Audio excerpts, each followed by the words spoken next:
A Matter of Magnitude by Sevcik. When you're commanding a spaceship over a mile long and armed to the teeth, you don't exactly expect to be told to get the hell out. The ship, for reasons that had to do with the politics of appropriations, was named Senator Joseph L. Holloway, but the press and the public called her Big Joe. Her captain, six-star Admiral Heselton, thought of her as Great Big Joe, and never fully got over being awestruck at the size of his command. "She's a mighty big ship, Rogers," he said proudly to the navigator, ignoring the latter's rather vacant stare and fixed smile. "More than a mile long and wider than hell." He waved his hands expansively. "She's never touched down on Earth, you know. Never will. Too big for that. They built her on the moon. The cost? Well..."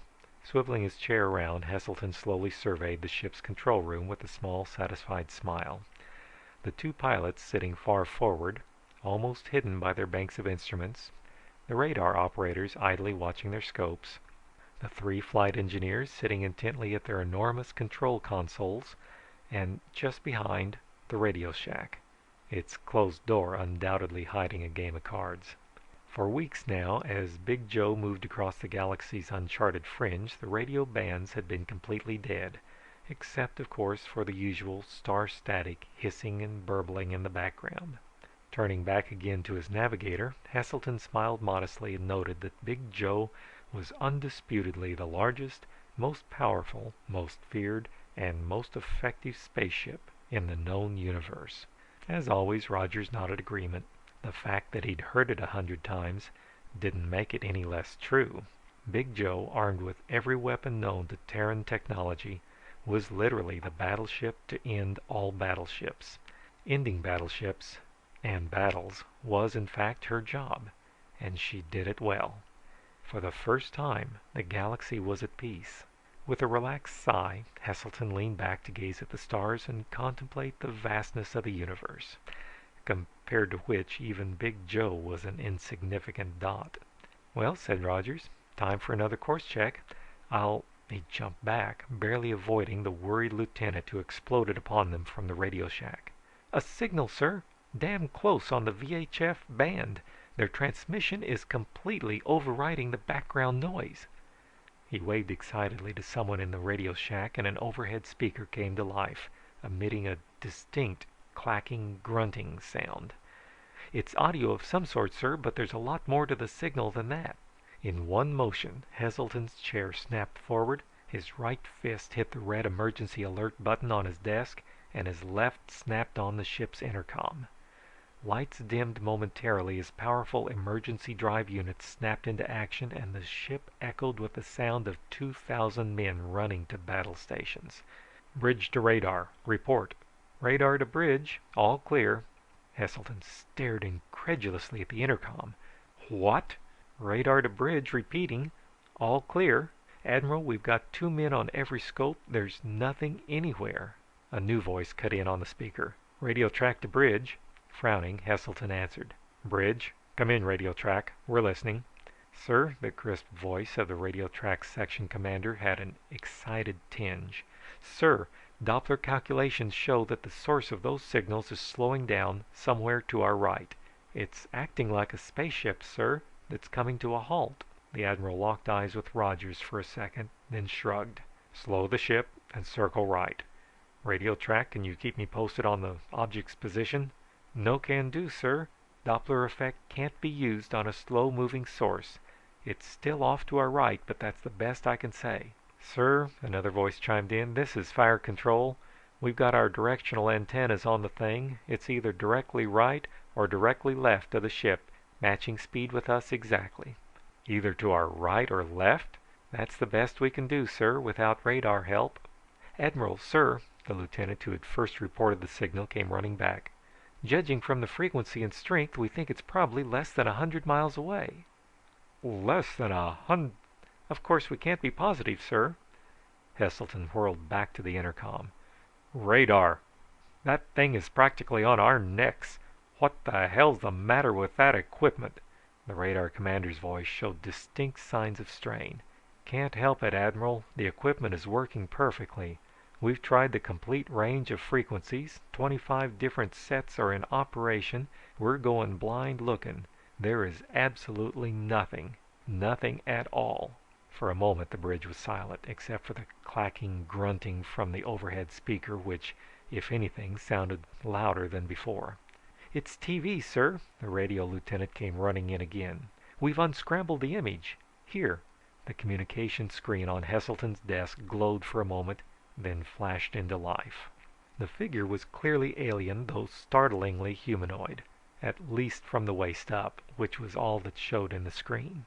A large mouth and slightly bulging eyes gave it a somewhat jovial, frog-like demeanor. Seated at a desk similar to Heselton's, wearing a gaudy uniform profusely strewn with a variety of insignia, it was obviously Heselton's counterpart, the commander of an alien vessel. Looks like we've contacted a new race. Let's return the call, Lieutenant."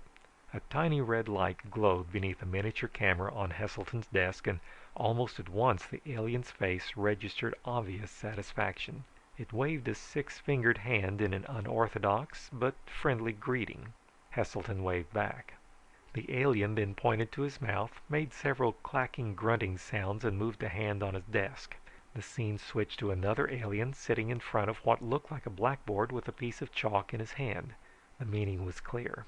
"Lieutenant, have this transmission switched to the linguistics section. Maybe those guys can work out some sort of language." The screen blanked out. Heselton leaned back, tense, obviously worried. Hesitantly, he reached out and touched a button on the intercom. "Astronomy? Professor, there's a ship right next door somewhere that should stand out like King Kong in a kindergarten." "I know, Admiral. I've been listening to the intercom. Our optical equipment isn't designed for close range work, but we've been doing the best we can. Tried everything from infrared through ultraviolet. If there is a ship out there, I'm afraid it's invisible." Beads of sweat sprinkled Heselton's forehead. "This is bad, Rogers. Mighty bad." Nervously, he walked across to the right of the bridge and stood, hands clasped behind his back, staring blankly out at blackness and the scattered stars. "I know there's a ship out there, and I know that a ship simply can't be invisible. Not to radar and optics." "What makes you sure there's only one, sir?" Heselton cracked his fists together. "My God, Rogers, you're right. There might be..." The intercom clacked again. "This is fire control again, sir. I think we've got something on the radiation detectors." "Good work. What did you find?" "Slight radioactivity, typical of interstellar drive mechanisms, somewhere off to our right. Can't tell exactly where, though." "How far away is it?" "I don't know, sir." Heselton's hands dropped to his sides. "Thanks," he said, "for the help." His desk TV flashed into life with a picture of the smiling alien commander. "This is the linguistics section, Admiral. The aliens understand a fairly common galactic symbology. I believe we can translate simple messages for you now."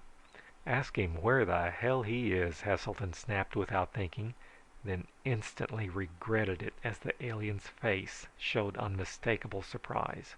The alien's smile grew into an almost unbelievable grin.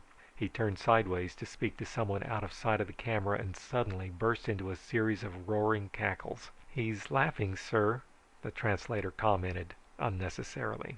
The joke was strictly with the aliens. Heselton's face whitened in quick realization.